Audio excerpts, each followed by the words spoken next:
Esta homilía llega a ustedes a través de Radio Clareta América, el Instituto Bíblico Claretiano de las Américas y su estación hermana Bendita Eucaristía Radio en la ciudad de Fresno. Presentan Poniendo el Evangelio en Práctica con el Padre Manuel Villalobos, un programa para aprender a amar a Dios sin miedo. Iniciamos. Muy buenos días, hermanos y hermanas que nos sintonizan a través de Radio Clareta América y su estación hermana de Bendita Eucaristía Radio en la ciudad de Fresno, California.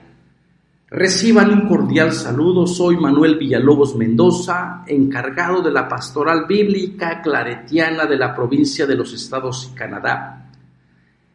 Y los he estado acompañando durante todo este tiempo de Cuaresma, tiempo especial donde la Iglesia nos invita a meditar, a reflexionar en la pasión y la muerte de nuestro Señor Jesucristo. Y finalmente llega el día, llega el centro de nuestra fe, llega lo que le da sentido a toda nuestra vida, lo que se nos ha transmitido de generación en generación. Estamos, hermanos y hermanas, en la antesala para celebrar esta semana donde vamos a recordar precisamente la pasión, la muerte de nuestro Señor Jesucristo, y sería bueno, siempre es bueno pensar en que en esta fórmula hoy vamos a hablar mucho del querigma. ¿Cuál es el querigma de la comunidad primitiva? Era anunciar precisamente a Jesús muerto y resucitado. Y sería bueno también volvernos a reapropiar esta imagen de la muerte de Jesús, porque a veces como que se quedó en una idea muy bonita, muy romántica, pero ya a la actualidad no nos dice nada. Antes de comenzar, me gustaría invocar al Espíritu de Dios que se haga presente. Señor Jesús, derrama tu Espíritu sobre todas las personas que nos escuchan. Tú conoces nuestras dolencias, nuestras carencias, tú conoces nuestra falta de fe.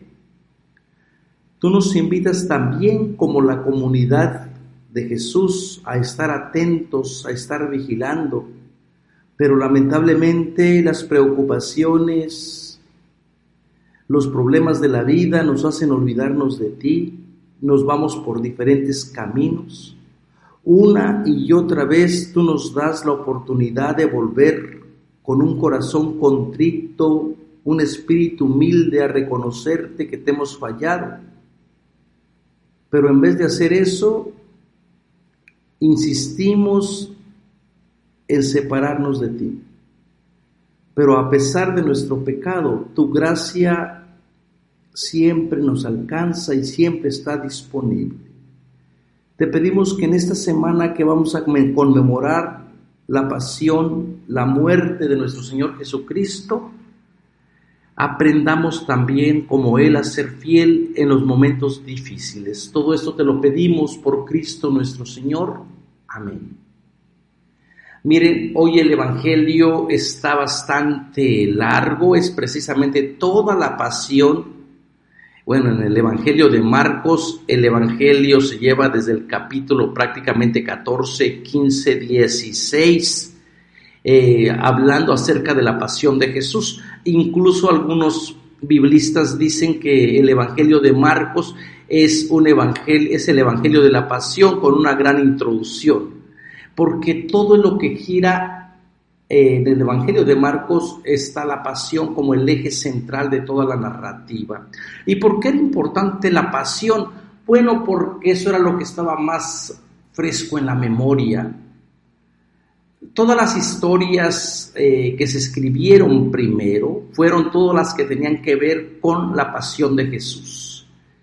Y después de la muerte y de la tumba vacía, la gente comenzó a preguntarse quién era Jesús, qué fue lo que hizo, por qué lo mataron. Entonces comenzaron a ver de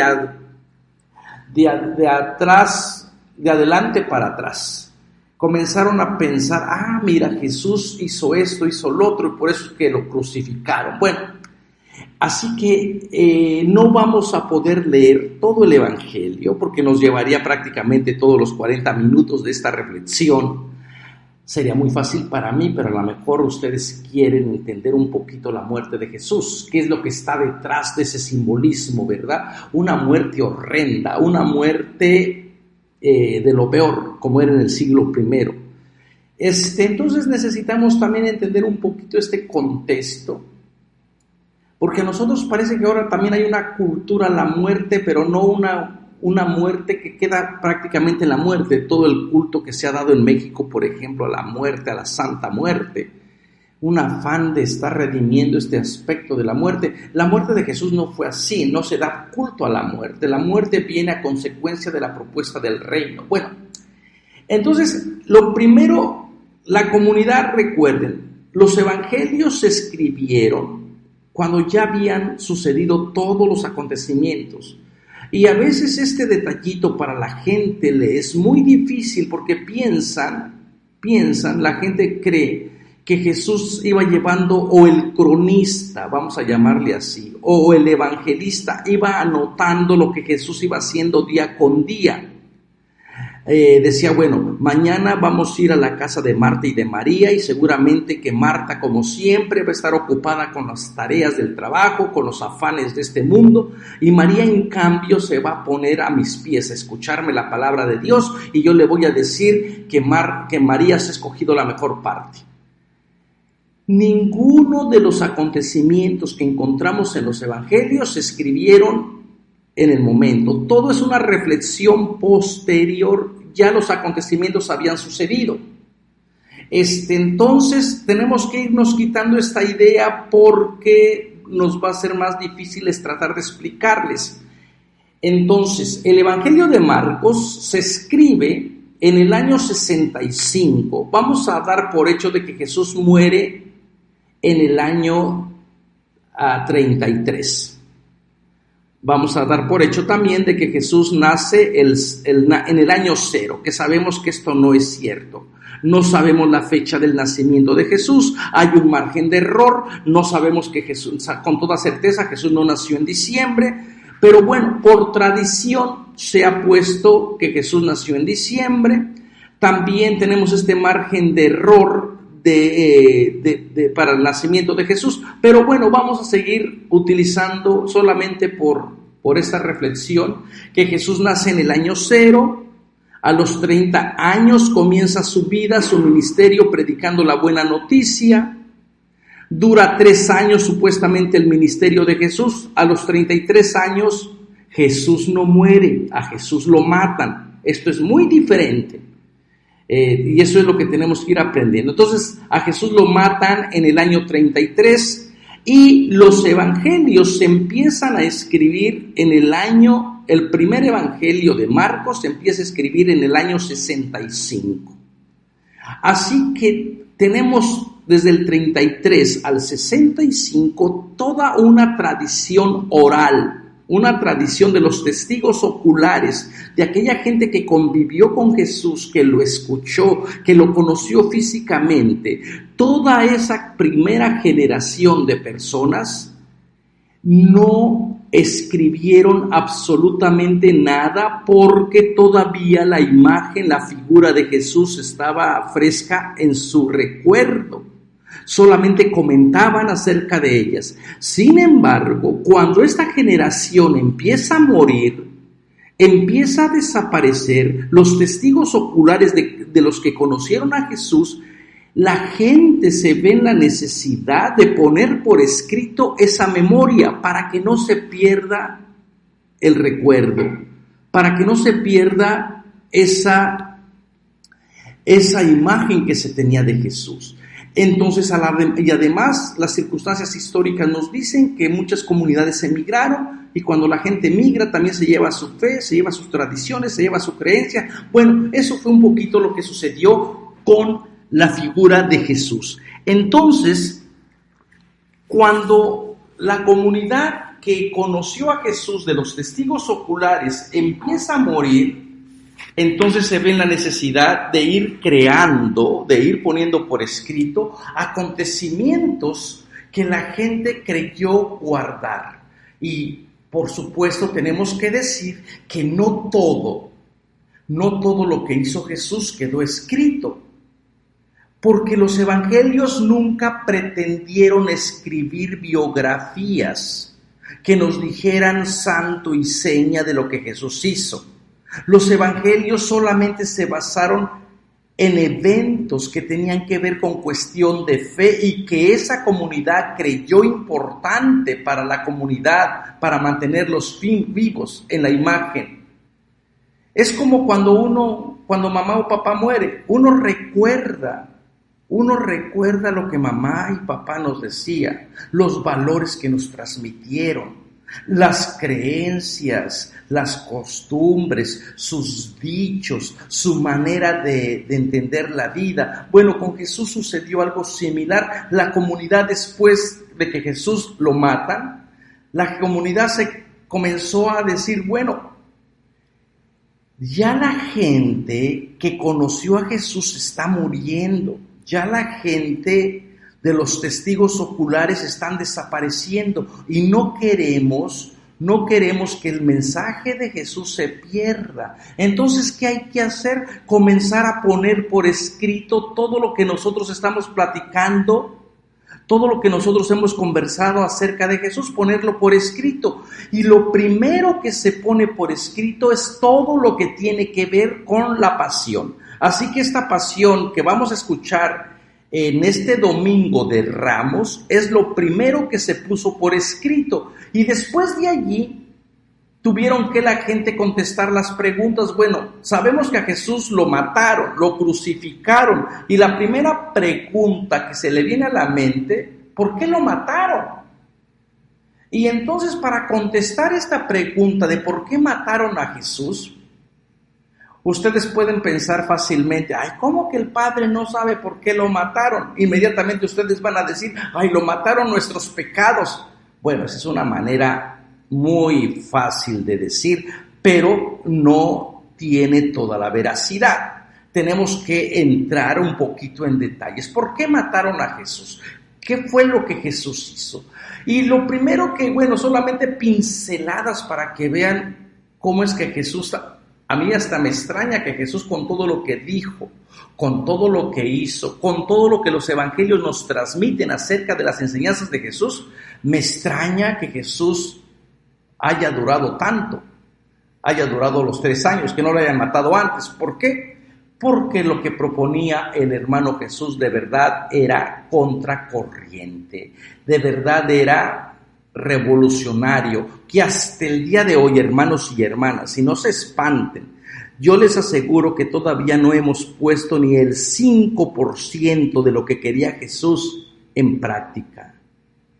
Uno puede decir, pero ¿cómo es que no hemos puesto ni siquiera el 5%? Bueno, hermanos y hermanas, somos cómplices también de buscar el poder en vez del servicio, de poner la gracia de Dios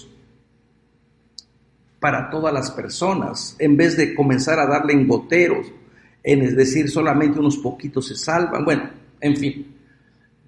Ahorita que entremos un poquito para ver la propuesta de Jesús, me van a entender mejor. Entonces, primeramente, las relaciones de Jesús. Si nosotros empezamos a ver solamente con quién Jesús se juntaba, ¿se acuerdan del dicho? Ustedes dime con quién andas y te diré quién eres. Bueno, lo primero que les tendría que decir es que Jesús se juntaba con gente de muy dudosa reputación. Siempre en malas compañías.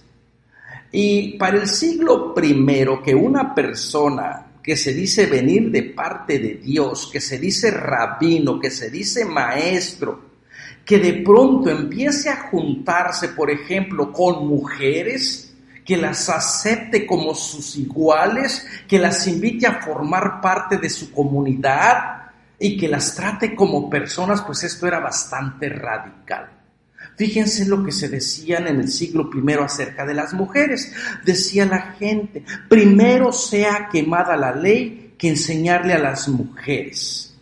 Una de las oraciones que hacían los rabinos del tiempo de Jesús era, gracias Señor que no me hiciste pobre, gracias Señor que no me hiciste pagano, y gracias Señor que no me hiciste mujer.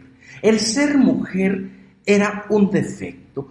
La medicina de aquella época así lo celebraba. Creían que en principio la mujer iba a ser varón, llevaba toda la potencialidad de ser varón, pero algo sucedió en el vientre de la madre. La mujer, cuando estaba embarazada, se acercó al fuego y se calentó el fetus, y entonces salió un defecto que se llama mujer. Y por eso es que no les extrañe todos estos textos horrendos que tenemos en contra de la mujer.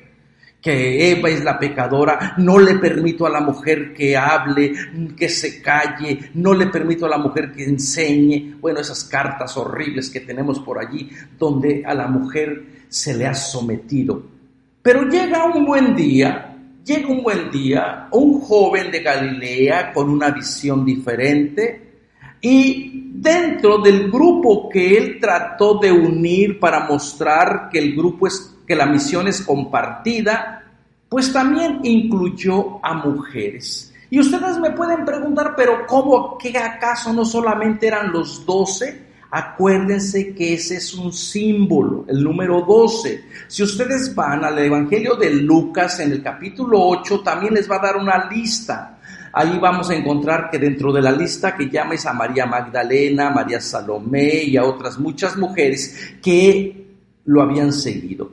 Y bueno, en el Evangelio de Marcos y hoy en la Pasión, fíjense lo que hacen las mujeres, son las que están junto a Jesús en los momentos cruciales. Ninguna mujer lo traiciona, ninguna mujer lo vende, ninguna mujer lo niega, ninguna mujer anda buscando poder como andaban los discípulos varones. Entonces, gracias a las mujeres sabemos cómo Jesús murió y sabemos que Jesús no murió solo. Dice el Evangelio de Marcos en el capítulo 15 que desde lejos unas mujeres lo vieron como lo crucificaban, entre ellas María Magdalena.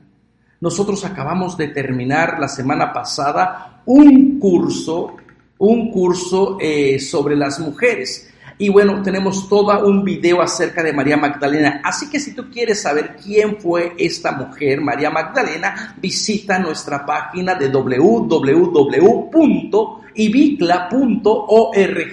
y ahí vas a encontrar María Magdalena, mujer de luz. Bueno, pero María Magdalena no fue la única. Había otro grupo de mujeres que dice que los siguieron desde Galilea hasta Jerusalén. Y ese es exactamente lo que Jesús dijo. Voy a Jerusalén y el Hijo del Hombre va a ser asesinado, lo van a crucificar y al tercer día va a resucitar. Y parece ser que todo el mundo se fue quedando en el camino, menos las mujeres. Las mujeres fielmente siguieron a Jesús, están junto a la cruz, y después, más adelante, va a decir que las mujeres saben dónde queda el cuerpo de Jesús. Cuando Jesús expira, cuando Jesús muere, José de Arimatea en el Evangelio de Marcos pide el cuerpo de Jesús y lo pone en una tumba que había sido excavada en la roca, y las mujeres supieron dónde quedó. Y bueno, después la otra historia, para conectarlo con la historia de la tumba vacía, son las mujeres. Así que Jesús rompió los esquemas al invitar mujeres dentro de su movimiento. Así que, hermanas, mamás, abuelitas que nos están escuchando, siéntanse dignas, siéntanse orgullosas, porque este es su día, porque este es el día en que las únicas personas que le fueron fiel a Jesús hasta el momento de la muerte fueron las mujeres. Gracias a ellas sabemos que Jesús no murió solo, gracias a ellas sabemos que el cuerpo de Jesús no terminó en una tumba común donde terminaban todos los crucificados y eran devorados por los perros salvajes. Gracias a las mujeres sabemos que por lo menos intentaron darle un sepulcro digno. Así que en esas mujeres está representada todas nuestras mujeres catequistas, todas nuestras mujeres que nos han transmitido la fe, todas las mujeres que con gran pasión, en lo particular a mí yo les tengo una deuda a las mujeres por haberme enseñado la Biblia, a mis maestras muy queridas, por haberme puesto en este camino de la palabra de Dios, y esto se lo debo también a todas las mujeres. Y bueno, también la fe de mi madre, que sin haber estudiado Biblia, sabía las historias y no solamente de memoria, sino las sabía y las ponía en práctica en su corazón. Así que la fe de estas mujeres que siempre han acompañado a la iglesia son las que nos siguen animando, nos siguen apoyando y nos siguen invitando y también nos siguen cuestionando y retando para no ser una iglesia tan jerárquica, porque Jesús no quería una iglesia.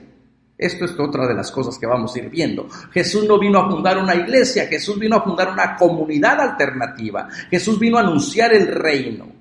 Y lamentablemente, a la muerte de Jesús, en vez de lo que el reino, salió la iglesia. Pero la primera propuesta de Jesús es venir y hablar con gran pasión del reinado de Dios que está aquí y que está presente. Bueno, otro tipo de personas por las cuales Jesús lo habían podido asesinar, o lo habían justiciado, o lo hubieran podido apedrear, es haberse juntado con personas impuras. Parece que este era un modo de vivir de Jesús. Leproso toca a leprosos, toca a las personas ciegas, a las personas cojas, a las personas que tienen algún parálisis, a las personas que están prácticamente paralíticas, a los endemoniados. Hay todo un grupo de personas que están enfermas. Y Jesús parece que viene a ofrecer salud y al mismo tiempo viene a denunciar que el sistema que proporciona el templo y la ley ha fallado. ¿Por qué? Porque una ley que enferma, un templo que excluye. A mí me gusta mucho contar este episodio del Evangelio de Juan. Jesús va al templo, en el Evangelio de Juan, Jesús va varias veces al templo, a Jerusalén, y llega al templo y está en el pórtico de la piscina de Siloé, y dice que allí se encontraba una gran multitud de personas enfermas, lisiadas, cojas, ciegas, paralíticas, tullidas, y que estaban esperando a que el agua se moviera, porque cuando se movía el agua era el signo de la presencia del Dios que venía y que sanaba a la primera persona que pudiera lograr entrar allí. Y me llama mucho la atención porque esa es la figura del templo, que es incapaz de sanar, de dar vida. Y entonces Jesús dice que se encontró a un paralítico y le dijo: ¿quieres curarte? Señor, no tengo quien me ponga allí. Cuando logro, ya otro se fue. Es decir, la gracia a mí no me alcanza. Yo no soy digno de entrar aquí. Yo no puedo entrar en esa presencia. No me merezco el amor de Dios. Y Jesús, con esta propuesta de salud, le hace decir: tú eres hijo amado, tú eres hijo querido, recupera tu salud. Bueno, el sistema de salud le había fallado a toda esta gente. Y en vez de darles salud, bueno, tenemos a aquella mujer, la que tenía el flujo de sangre, la hemorroísa, que aparece allá por el capítulo 5 del Evangelio de Marcos, donde dice: si tan solo logro tocar la orla de su manto, quedaré sana. Y dice que esa mujer se había gastado todo su dinero en manos de los médicos y su enfermedad, al contrario, había empeorado.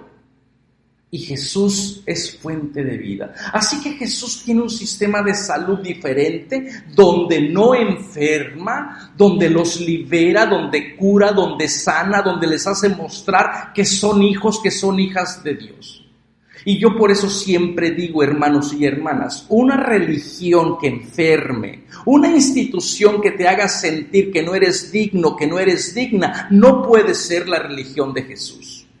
Una interpretación de la Biblia que te condene, que te excluya, que te mande al infierno, que te diga que tú eres una pecadora o un pecador y que te vas a condenar y que solamente te esté predicando las malas noticias, no puede venir esa palabra de parte de Dios.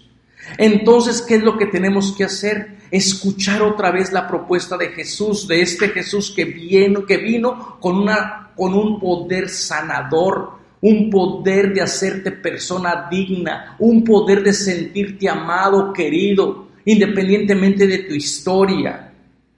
Ahora ustedes van a estar atando cabos porque es que mataron a Jesús. Si Jesús está diciendo tu religión enferma, tu religión y tu manera de entender a Dios no es la correcta, porque ese Dios es solamente para la gente que cumple la ley, que son 2, 3 personas. Y si somos honestos y le hacemos caso a Pablo, Pablo diría, nadie puede sentirse orgulloso de la ley, porque todos hemos pecado delante de la ley. Entonces, ¿qué es lo único que nos queda? Para Pablo va a ser la fe de Jesús, la fidelidad de Cristo Jesús a su plan salvador. Bueno, entonces, todo esto viene con esta idea de que la ley, de que el sistema le falló a la gente pobre, y de pronto se presenta este joven Galileo que viene a decir, no, esta también es hija de Dios, ¿cómo es que no la puedes curar? Pero es que es sábado, cúrala por el amor de Dios. A esta que estaba encorvada, que Satán la tenía encorvada, el Satán de la enfermedad, y tú todavía le echas otra carga, por el amor de Dios, libérala, para que experimente también ella la alegría de sentirse amada. A esta hija de Abraham, hermanos y hermanas. Entonces Jesús comenzó a cuestionar la ley, el sistema, y a todas esas personas enfermas, pecadoras, endemoniadas, Jesús les dijo, ¿saben qué? Ustedes están en esa condición no porque Dios lo quiera. Dios no quiere que ustedes estén así. Es porque una ley les ha fallado. Un sistema religioso les ha enfermado. Una religión que no ha sido capaz de mostrar compasión los tiene en esa situación. Porque a la institución le conviene tener gente enferma. A la gente no le gusta tener gente saludable. Y Jesús es todo lo contrario. Jesús quiere gente saludable para que se experimente el amor y el poder de Dios. Pero parece que a nosotros nos gusta enfermar en vez de ofrecer salud. Porque entonces cuando no tenemos enfermos, ¿a quién le vamos a mostrar nuestra compasión?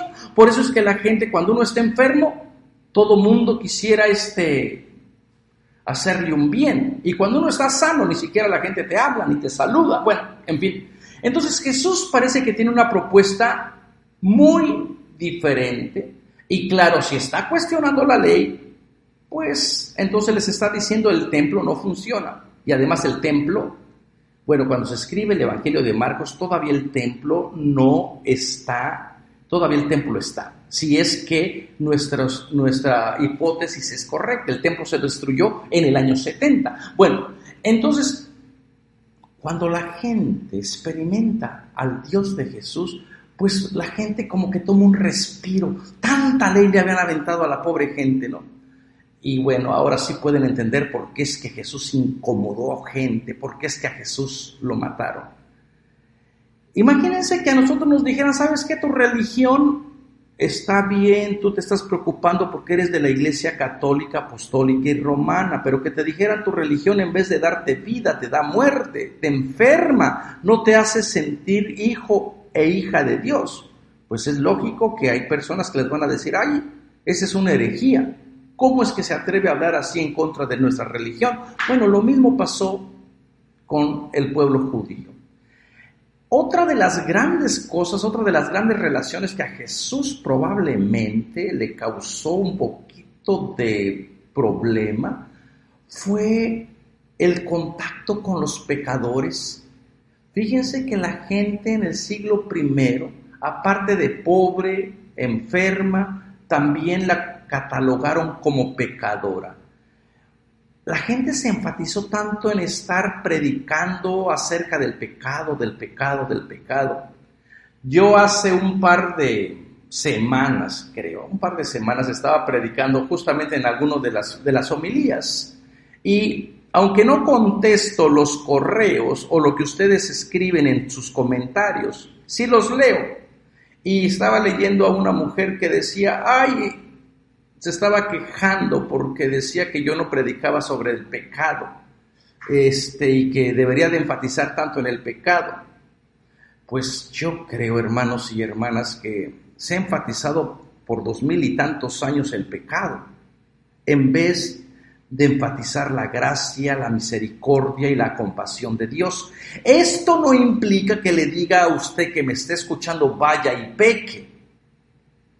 No, lo que yo le estoy diciendo y lo que le estoy tratando de compartir es que tenemos que mostrar la otra cara del Dios compasivo, del Dios que quiere a los pecadores, del Dios que no los rechaza, del Dios que los invita al cambio, del Dios que los acoge. Pero si ustedes de entrada le dicen, ustedes no son bienvenidos aquí, bueno, entonces ya se hicieron ustedes un ídolo, ustedes se pusieron en el lugar de Dios. Y yo últimamente, y especialmente releyendo las Escrituras y viendo los problemas tan complejos que tenemos hoy en la sociedad y en la iglesia, especialmente con los grupos vulnerables. Y cuando hablo de grupos vulnerables me refiero a las mujeres, a las personas indígenas, a las personas desplazadas, a los migrantes, a las víctimas del terrorismo, a las víctimas que vienen huyendo de los países donde hay guerra, donde hay violencia. ¿Cómo anunciarles a estas personas vulnerables la palabra de Dios? Y a este grupo de personas vulnerables también aumento el grupo de la comunidad de las minorías sexuales. Este es un grupo que está emergiendo y que requiere también atención pastoral. Y yo releyendo los textos, parece ser que Jesús también tenía relaciones de amigos o por lo menos discípulos con personas que desde el punto de vista de aquella época no podrían ser considerados verdaderamente hombres. Imagínense, lo van ustedes a escuchar, escúchenlo atentamente porque nadie le hace caso a este personaje. Cuando los discípulos le preguntan a Jesús, ¿dónde quieres que te preparemos la mesa, la cena? Jesús les da instrucciones concretas y específicas. Vayan a la ciudad y un joven cargando un cántaro de agua les saldrá a su encuentro. Síganlo y cuando él llegue digan, el maestro manda. Un joven cargando un cántaro de agua en el siglo I, esto es solamente Marcos el que lo dice. Un joven cargando este cántaro de agua, pues si hasta el día de hoy que un hombre se atreva a cargar un cántaro de agua y a caminar como caminan las mujeres de mi rancho, por lo menos con su cántaro de agua, porque eso no es lo que hace comúnmente la tarea del hombre. El hombre cuando va al pozo, si es que va, lleva sus botes y los carga a puro pulso, pero nunca en cántaros. Entonces, que en el siglo I Jesús presente a un hombre cargando un cántaro de agua, pues es por lo menos para sorprenderse y decir, en un mundo machista, donde según Cicerón, uno puede observar a la persona que es afeminada por la manera de mover las manos, la manera de mover, de caminar, la manera de tocarse el pelo. Esto es lo que decía Cicerón del siglo I, contemporáneo de Jesús. De pronto un hombre que vaya a acarrear agua, y la gente va a decir, ay, de seguramente es que porque se le murió la esposa. Bueno, aquí esa es la señal. Y aquí a lo que yo estoy investigando es de que en el movimiento de Jesús parece que no discriminó a nadie. Y de la misma manera que el joven carga el cántaro de agua, que es una manera deshonrosa porque lo hace ver mal, no lo hace ver como un hombre de verdad.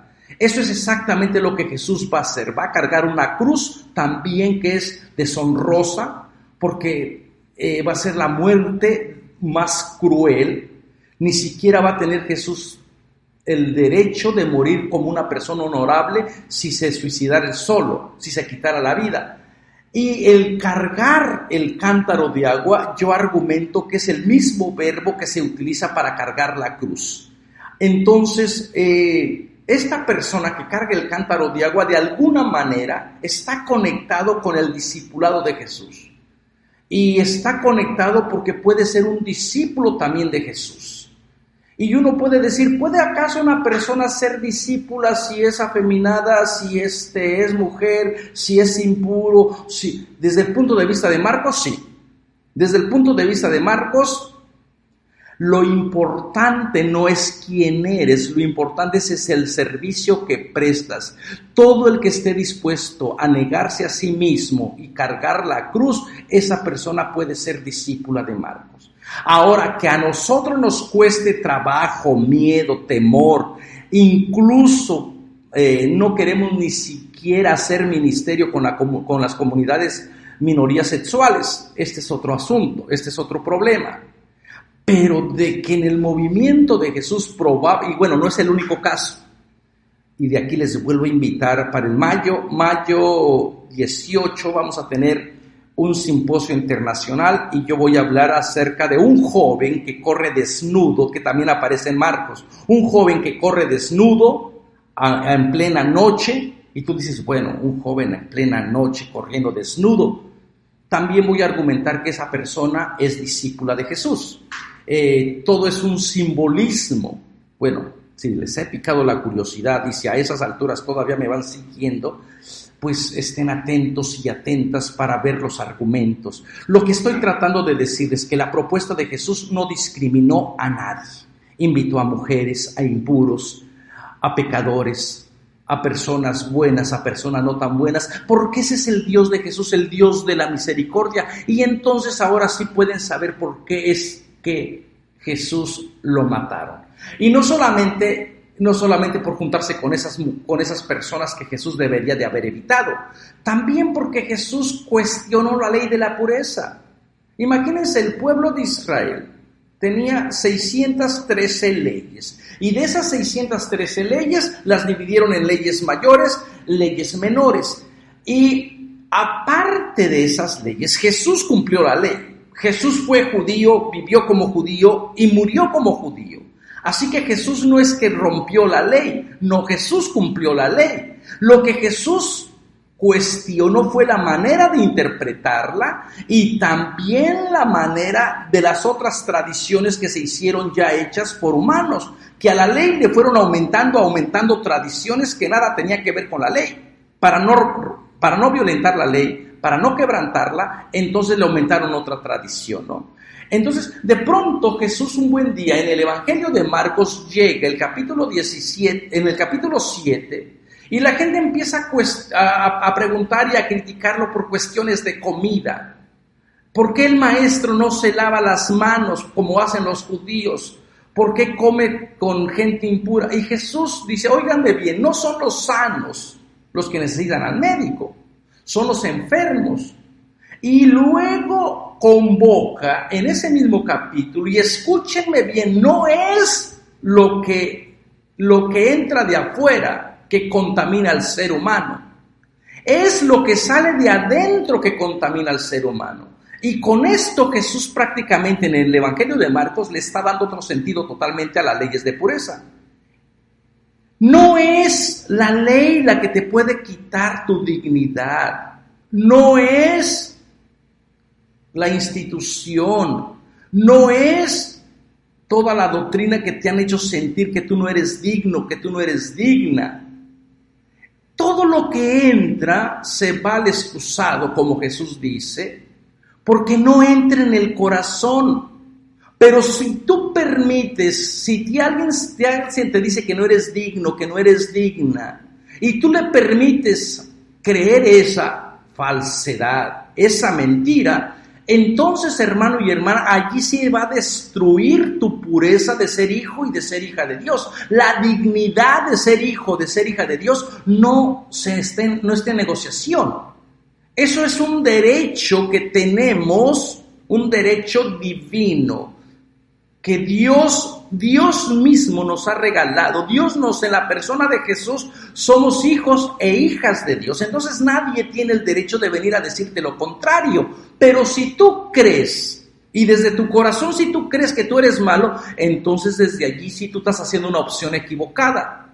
Si desde tu corazón sale la maldad, la perversidad conscientemente, entonces tú no estás viviendo con los reinos de Jesús y eso sí te puede destruir. Solamente tú tienes el poder de cortar la relación con Dios. Nadie tiene el poder de decirte, tú no te mereces a Dios. Y aquí parece que es todo lo contrario. Toda la gente se cree con autoridad para decir, tú no eres de Dios, tú no te lo mereces, tú deberías hacer esto, tú deberías hacer lo otro. Hermano y hermana, con todo respeto, ese no es tu trabajo, ese no es tu papel. Solamente la persona puede, en un acto libre, conscientemente, de obrar mal, de hacer cosas negativas y romper la relación con Dios. Pero lo que viene de afuera y que se te impone, eso no te rompe, eso no te debe de quitar ni siquiera el sueño. Así que, hermanos y hermanas, la ley quedó de alguna manera puesta en segundo nivel, y es por eso que Jesús tiene esta idea, y es por eso que en este evangelio va a tener toda esta connotación pues radical. Y ahora sí pueden entender ustedes por qué es que a Jesús lo mataron, ¿verdad? Ahora sí pueden entender por qué es que a Jesús lo crucificaron. Entonces no fue porque Jesús vino a hablarles bonito, no fue porque Jesús les vino a decir, ay, pobre gente, si les digo esto, seguramente que me van a chantajear y van a decir, uy, pues si por eso la gente no viene a misa, uy, si por eso es que estamos como estamos. No, hermanos y hermanas, Jesús fue una persona doble, una persona honesta, directa, concreta. Y no se anduvo con chantajes emocionales, ni siquiera cuando su familia fue a tratarlo de chantajearlo, Que mira que tu padre y tus hermanos están ahí, tus hermanas están allá afuera buscándote. ¿Quién es mi madre? ¿Quién es mi hermano? Todo mundo puede ser hermano y hermana. Estos son los señales del reino. Que la familia de Dios ya no se accede por medio de la sangre, de la pureza. Para ser familia de Dios ya es necesario crear nuevas relaciones, vivir como Jesús creía. Y bueno, entonces Jesús estaba también destruyendo esa familia patriarcal, jerárquica, una familia donde solamente el padre tenía control absoluto de los hijos y donde todo el mundo obedecía, y una familia que estaba solamente encerrada en la sangre. Jesús va a decir, olvídense de esa familia, mi familia es toda la humanidad, mi familia es toda la persona que vive con mis valores, mi familia es toda la persona que es capaz de sentarse, de verse como hermano, como hermana. Es la que se congrega no por obligación, sino por gratitud. Así que esta va a ser una de las propuestas de la comunidad de Jesús, donde va a entrar esta idea de por qué mataron a Jesús, porque también es Jesús bastante antifamiliar. Jesús es bastante... Nada, uno pensaría que la familia de Jesús fue una familia así perfecta. En el Evangelio de Marcos, Jesús tiene serios problemas con su familia y con sus parientes. Allá por el capítulo 3 se lo quieren llevar porque piensan que Jesús se volvió loco y se lo quieren llevar con sentido de darle muerte. Es el mismo verbo que se utiliza cuando arrestan a Jesús. Pero todavía no ha llegado la hora de Jesús, todavía tiene que continuar su misión, ¿verdad? Entonces, otra de las maneras que Jesús va a comenzar otras señales del reino, las señales de anunciar un reino que es para todos y para todas, pues son sus comidas que son abiertas, comidas que ya no hay primeros lugares. Las comidas en el siglo I eran jerárquicas, se clasificaban de acuerdo a la persona, de acuerdo al pedigrí que la persona tenía. Solamente, si estamos en un contexto urbano, solamente cabían 7, 9 personas en el triclinio, se reclinaban y el resto de las personas, si alcanzaban algún bocadito por allá afuera. En cambio llega Jesús y dice, no se peleen por los primeros lugares, el reino de los cielos se parece como a un gran banquete. Esta idea tan atractiva de decir, si ustedes ahorita no pueden comer porque no tienen, si ahorita están esclavizados, ustedes ahorita están marginados, va a llegar un momento y ya está aquí donde la comida va a ser abundante. Y por eso es que en el Evangelio de Marcos hay 2 multiplicaciones de panes. Y por eso es que la multiplicación de los panes aparece en los 4 evangelios. ¿Por qué? Porque la propuesta de Jesús de darle un reinado a toda la gente, donde exista comida para toda la gente, comida que sea de acogida, comida que sea de gratitud, comida que se celebre al Dios de la vida, al Dios que provee. Es prácticamente pensar en toda la idea que tenía también de la tierra. ¿Por qué la gente no tiene comida? Porque le quitaron la tierra. ¿Y quién les quitó la tierra? El imperio les quitó la tierra. A mí siempre me gusta citar en este contexto al obispo brasileño que hace unas décadas murió, don Helder Câmara, que decía: cuando yo le doy de comer a los pobres, me dicen que yo soy un santo, pero cuando yo les pregunto por qué son pobres, me dicen que soy comunista. Bueno, las comidas de Jesús y las multiplicaciones de panes de Jesús no solamente era para saciar el hambre de aquella gente, era una denuncia, decir, les han dejado a la gente en la miseria porque les han quitado su tierra, pero el reino de Dios les va a dar la tierra. Felices los que lloran porque se les dará la tierra aquí y ahora, no cuando uno se muera, aquí y ahora. Entonces la propuesta es esta, de que la gente va a volver a heredar la tierra, y cuando se herede la tierra ya no va a haber más pobres. La idea de Dios es de que todo el mundo coma, que todo el mundo viva bien, de que todo el mundo tenga un lugar digno, ¿verdad? Entonces las comidas de Jesús son como esa propuesta del reino de Dios, que esa propuesta que no tiene fronteras, que incluye a todo el mundo, a todas las naciones, a todas las culturas. Ya no más el pueblo de Israel. El pueblo de Israel le falló a Dios en su propuesta de salvación. El pueblo de Israel fue un fracaso porque se creyó especial, se creyó que era único. En cambio viene Jesús y dice: abran las fronteras. Y cuando todavía no éramos pueblo, como va a decir Pedro en su carta ya, Dios nos amó con ternura. Cuando no éramos pueblo, Dios nos hizo pueblo. Así que somos un pueblo real, nación consagrada. Y todas esas fronteras que separan al puro del impuro, al hombre de la mujer, al afeminado del no afeminado, prácticamente quedan reducidas a la nada, siempre y cuando se tengan a Cristo Jesús en su corazón y en su servicio. Entonces, no más jerarquías. El que quiera ser primero, que sea el último. El que quiera ser primero sea el último, y allí prácticamente Jesús sería eso como el puntum dolens, dicen los latinistas, el punto que duele la llaga, el dedo en la llaga, ¿verdad? ¿Quieres ser verdaderamente el primero? Ponte a servir. Ahora ustedes sí pueden saber por qué mataron a Jesús. Por proponer una comunidad donde todos y todas experimenten el amor de Dios y trabajen por crear una comunidad alternativa. Ahora, ¿quién es responsable de la muerte de Jesús?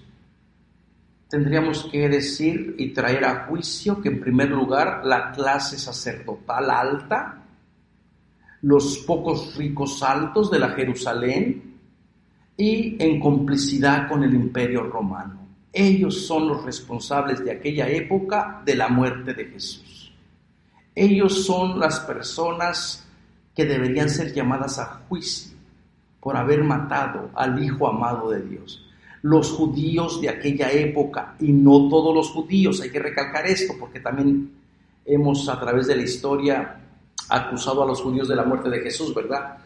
Solamente algún grupo de la élite del siglo I fue responsable de la muerte de Jesús, en complicidad con el Imperio Romano, que vio que sus intereses estaban siendo cuestionados por la propuesta de Jesús. Y uno se puede preguntar: ¿y qué papel juega Dios dentro de esta narrativa? Dios parece que está en silencio, pero al final, eso lo vamos a ver la próxima semana cuando Dios intervenga dentro de la historia del sepulcro. Dios le hace justicia a su crucificado. Dios se solidariza con su crucificado, y en la muerte del crucificado Dios también muere, y aparece algo novedoso. El crucificado se va a convertir en el glorificado. Y después uno puede pensar: ¿qué efectos tiene la muerte de Jesús? Poco a poco la comunidad le va a dar aquella manera tan perversa, tan horrenda de la muerte del crucificado. Poco a poco la comunidad va a decir: aquí en esta muerte hay vida. Aquí Dios está en solidaridad con todos los crucificados de la historia. Así que, hermano y hermana,